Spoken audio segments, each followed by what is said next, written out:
Hey friends, we're getting ready to get started. I don't know why it's not coming through on YouTube.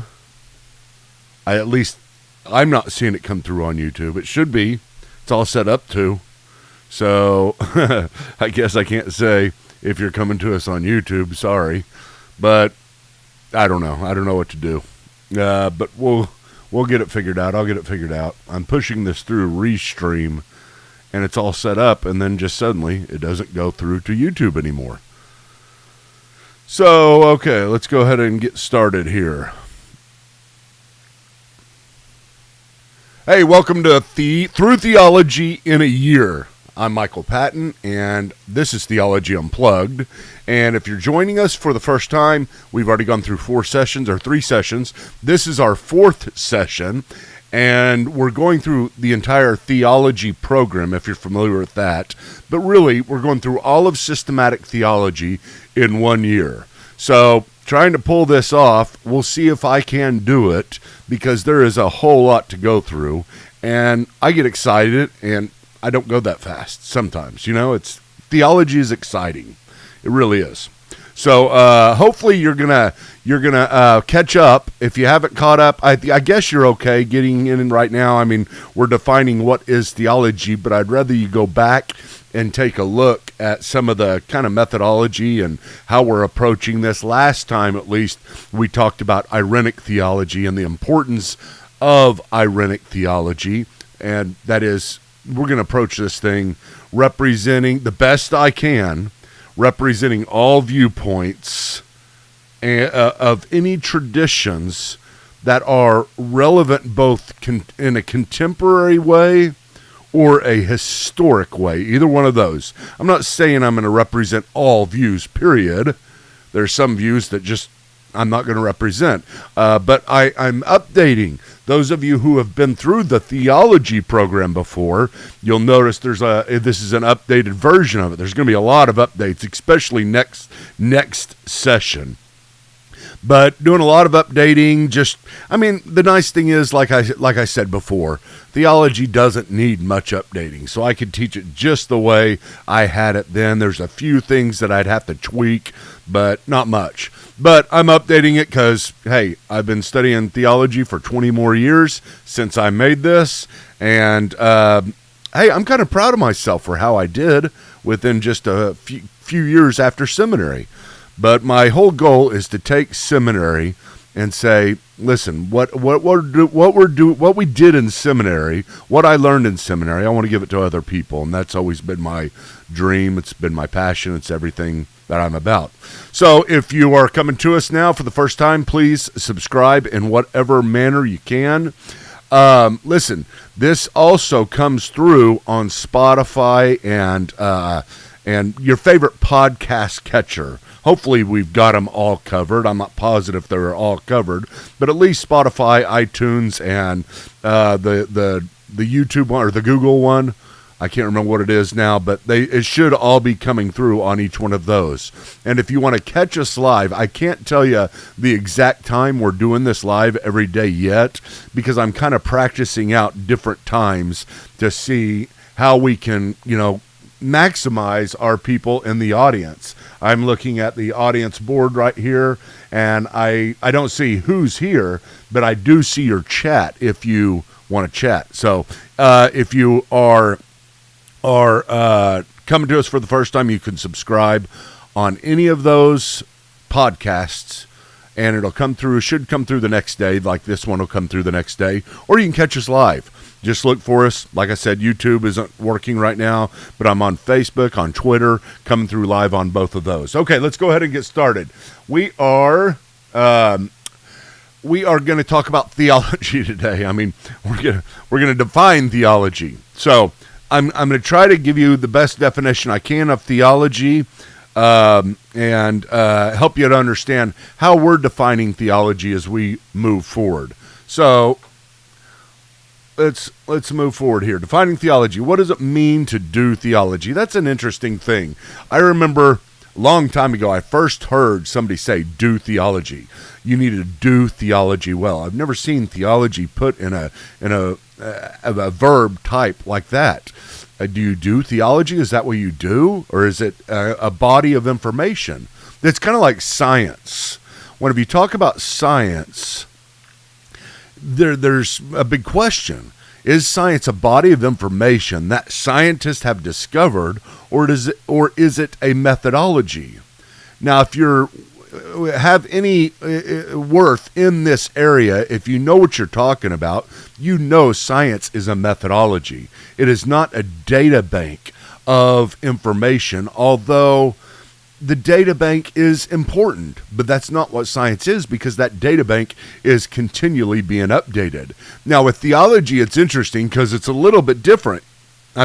Because we do have a data bank, but at the same time, we can't ever assume that data bank, all the theology that we've learned, all the theology that we know, all the theology of church history and everything that you write it down, and it's not necessarily saying this is infallible and beyond updating. As a matter of fact, in the 16th century, that was one of the main things with the Reformers. The Reformers said theology has to be continually reforming. It is always updating. Now, you're going to find some differences, and I'll talk about those later on when we talk about the Roman Catholic view of theology, because it is more of a data bank. It is more of a data bank you draw from, and you do also, but it's primarily a data bank. With Catholics and Protestants both, there is this idea that theology can be updated. Catholics really are in the middle. It is something that there is a data bank, there is a dogma of theology, but it's also, we can keep on updating our understanding of that. And Protestant is the very similar. We are always reforming our theology. There is a principle called semper reformanda that I'll talk about later, but semper reformanda simply means always reforming. Not only did the Reformers say in the 16th century that the church reformed, but they said, hey, we got to wait a minute, because we need to always be reforming. So we're looking at theology here as both a data bank, but one that can be updated, but primarily a methodology. And if it is a methodology, then this is something that we do, and we need to learn to do it and do it well. So let's look at a few definitions of theology. These are all I've already been through this. I don't know why this is back up here. But what is theology? Okay, let's go through Webster's dictionary first. Webster's dictionary says theology, let me zoom in on this because the words are a little bit small, but it's the science of God or of religion. Remember I said science, and I related it to science, very important. The science which treats the existence of God, the existence, character, and attributes of God, his laws and government, the doctrines we are to believe, and the duties we are to practice, divinity, as more commonly understood, the knowledge derivable from the scriptures, systematic exhibition of revealed truth, the science of Christian faith and life. I like that. It's pretty good. It covers a little bit too much for me, but I still think it does a good job of trying to define something that's very difficult to define. Here's some more definitions. Let's go through them. Let's see here. Millard Erickson, he's a theologian, Baptist theologian. Great systematic theology called Christian theology. It's the study or science of God. That's very general. And we need to understand that we need to understand how some of these are more general and some of them more specific, because that's going to be important in just a little bit. Okay, just keep that in mind. That is pretty general. I think it is. Okay, so you go to A.H. Strong, which he's an older theologian, but one of our great dead guys.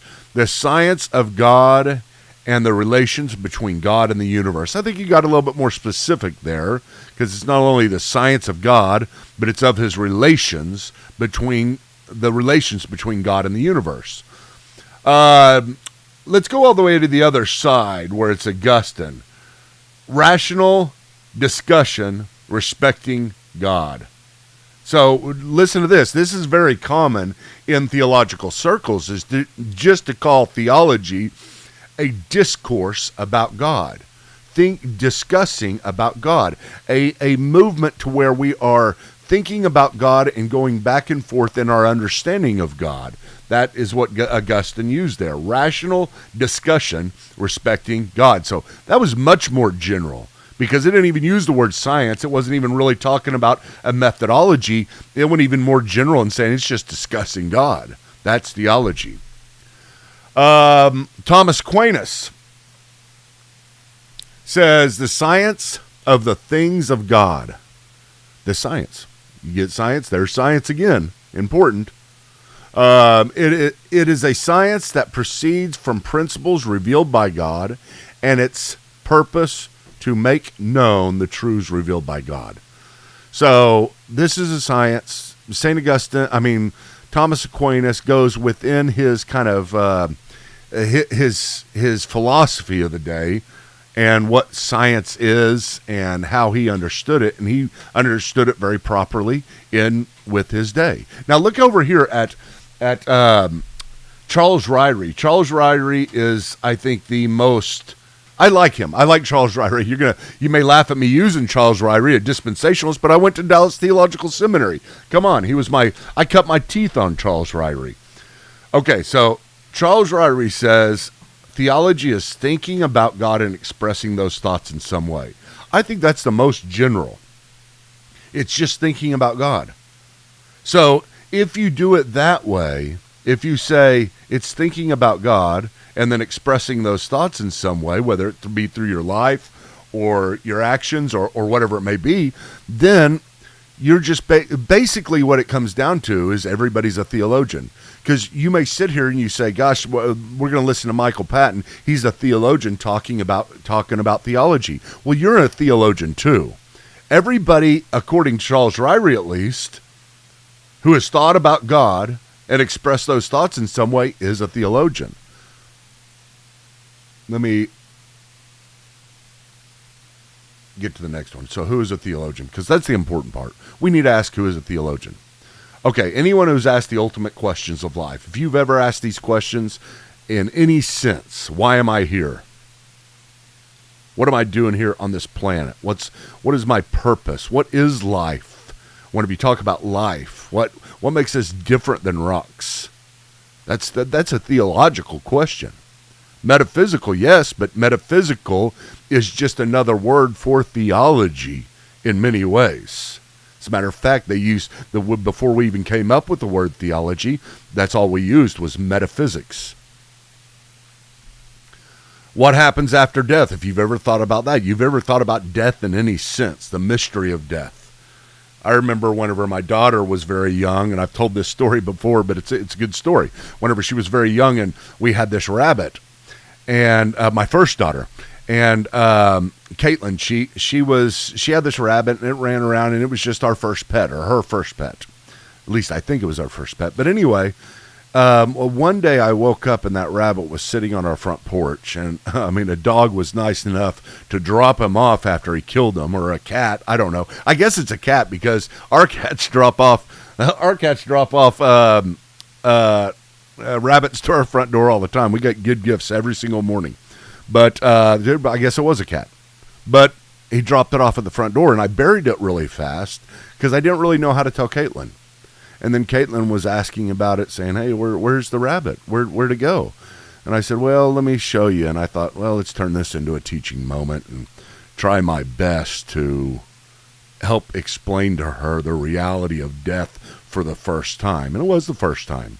Never I even came across death or had any concept of it. And I took her around to where I buried the rabbit, and I said, well, the rabbit's right there, inside there. No, I hadn't buried it yet, actually. I'd set it aside on the side of the house. I was going to bury it. Then I decided to take her with me to bury it. And the rabbit, its eyes were wide open, and it was just staring into nowhere. And you could tell, you don't even need to know. You don't need somebody to tell you it's dead to know it's dead, that something has changed within the constitution of that rabbit. Because whenever it's looking at you now, it's not looking at you. And she was like, well, what happened to it? I don't understand. And I said, well, it died. Things die. Everything dies that lives. At some point it dies. And she's like, what is death? I was like, well, it's for this rabbit, I'm not really sure, but it could have gone to heaven because it has a spirit. You know how you're looking at it and it doesn't look back at you anymore, even though its eyes are open? She was like, yeah. And I said, well, that's because it's dead. Its spirit has left its body. And I'm not saying rabbits have spirits. I think they might. I mean, maybe if you pray for a rabbit to have a spirit, it'll have a spirit, and God will allow you to see that rabbit. I don't see why not. Although I do have a good argument that all animals go to heaven, but I'm not going there now. But she was asking all kinds of questions. Why did it have to die? And you know, where did it go? And who took it there? And is it thinking now? I mean, just everything. And I was like, I didn't have to turn her. I didn't have to say, hey, you need to think about this from the standpoint of being godly or knowing God and what God would want you to do at this point. It's just natural. It's natural for everybody. We have a built-in curiosity that causes us to ask theological questions and come to some type of conclusion about theological questions. What is the difference between right and wrong? That's another theological question. Why is there something instead of nothing, which is the most basic philosophical question that you can possibly ask, but it is, at its core, a theological question, because it's asking why, as if there's a reason. So whenever we look at these things, it doesn't matter who you are. Oh, wait a minute, I'm not even on the PowerPoint anymore.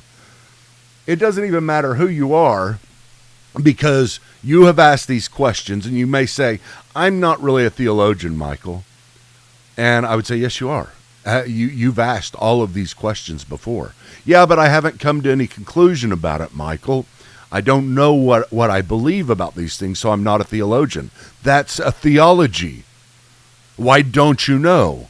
You say, well, because it's real hard and there's a lot of disagreement. That's a theological approach. You're saying we can't know, or I can't know at this point, or maybe there's not enough information. That is a theology. It's a more agnostic type of theology. Saying I can't know is agnosticism. Or you may say, well, Michael, you don't understand. I don't believe in God, so I'm not a theologian. I don't do theology. What do you mean? Well, you don't believe in God. Do you have reasons why you don't believe in God? Yeah, I don't think he reveals himself clearly enough. Okay, you're a theologian. You've just presented a very intricate theology. And not only is it an intricate theology, it has to be justified just as much as your theology that says we can't know. There are people in the East, whenever you go far, far east in the world and you get to Eastern Orthodoxy, here you got Roman Catholicism, Protestantism, and Eastern Orthodoxy, the three major branches in Christianity. And Eastern Orthodoxy is very standoffish whenever it comes to theology. And I don't mean to insult any Eastern Orthodox. I respect them very much, and I understand where they're coming from. And forgive me if you feel like I'm misrepresenting you. But Eastern Orthodoxy approaches theology more like this. Listen, we got to be really, really careful when we talk about God. Because God is somebody who is infinite, and we are finite. Our finiteness means we're contained, and our thoughts are contained. He's infinite. He's uncontainable. There's no end to God and knowledge of God. So whenever we begin to express our thoughts about God, say who is God? What is he made of? What does he want from us? Any of those things, they say be very, very careful, because whatever you say is going to be from a finite mind and will inevitably at some point misrepresent an infinite God. A finite man cannot properly represent an infinite God, so we're careful. This is called apophaticism. Apophaticism is a methodology we'll learn about later. But apophatic theology basically approaches it that way. Don't define who God is, but define who he isn't more than who he is. Like say instead of God is omnipresent, and when we say he's omnipresent, we're saying he's present everywhere. But then we go in to say something like he is sovereign. Well, these terms are too positive. We need to be careful whenever we define God in a positive way. And so we need to say what he is by saying what he is not. He is unchangeable. He is unfathomable. He is infinite, not finite.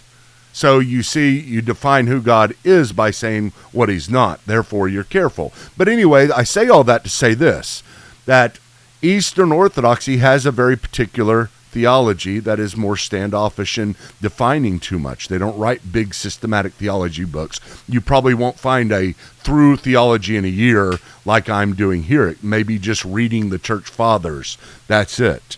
But that's a theology. Atheism is a theology. Agnosticism is a theology.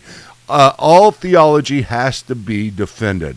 All theology has to be thought through. And that's what I'm trying to teach you here today, is that we need to think through our theology. No matter what kind of theologian you are a theologian, period. You are. And we're held responsible for our understanding of such things.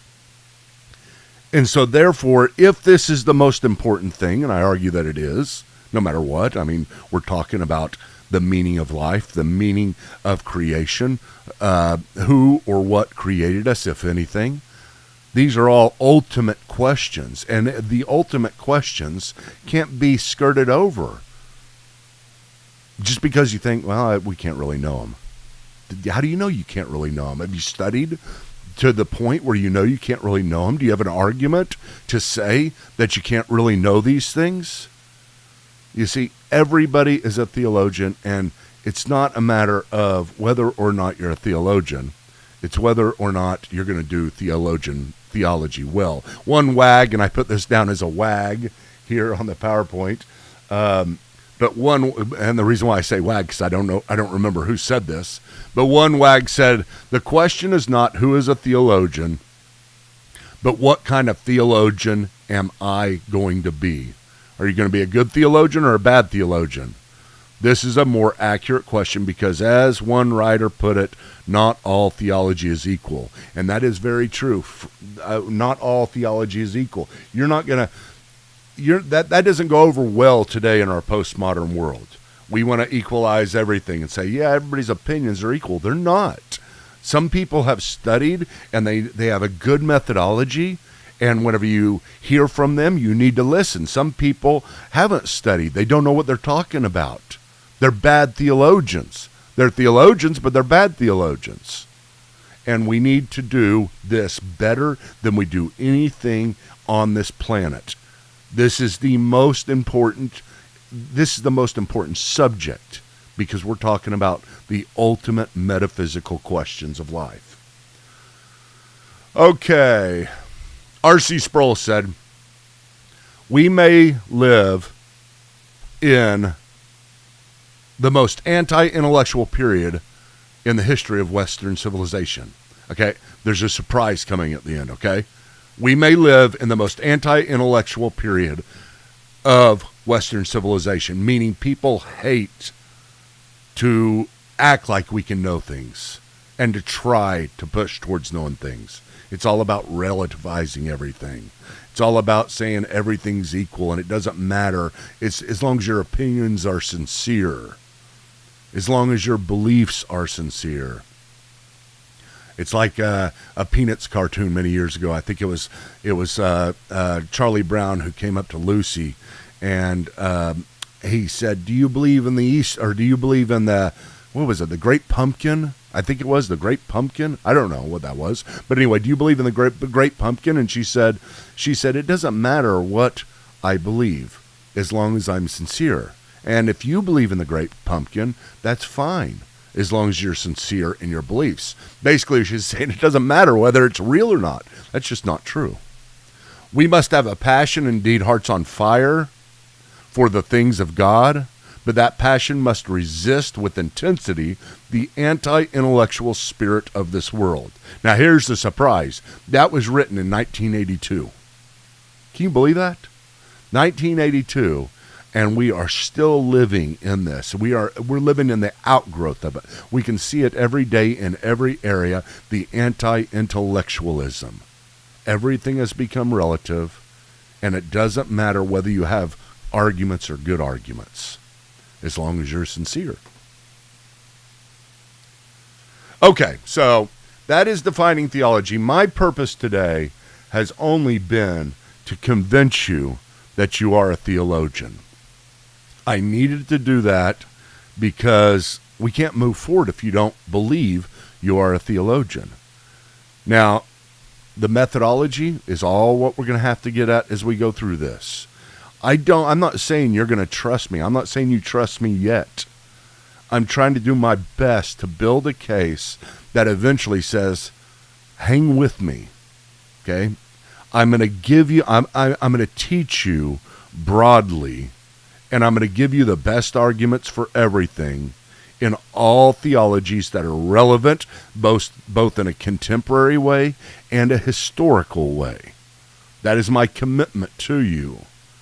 Okay, my commitment is to be balanced. Remember last time, irenic, peaceable, whenever I deal with other people's theologies. And there's a chat box in here that is open for questions. The more people we get in the room, the more questions I may see up here, and I'll deal with the questions at the end. But I know we're all getting our feet wet with this through theology in a year. And I hope you show up every single time, because I hope I've convinced you, at least to some degree, of the importance of your enterprise as a theologian. The knowledge of that may have just started today, but you are a theologian just as much as I am. We are all theologians, but not all theologies are equal. All right, we'll catch you next time. We're going to talk about folk theology, and next week is just going to be crazy. Or next session, not week, but next session will be really crazy. You don't want to miss it. We're going to be talking about folk theology and tabloid theology, and it's just a lot of fun. Lots and lots of examples next week. We'll see you then, or next time. So we'll see you then.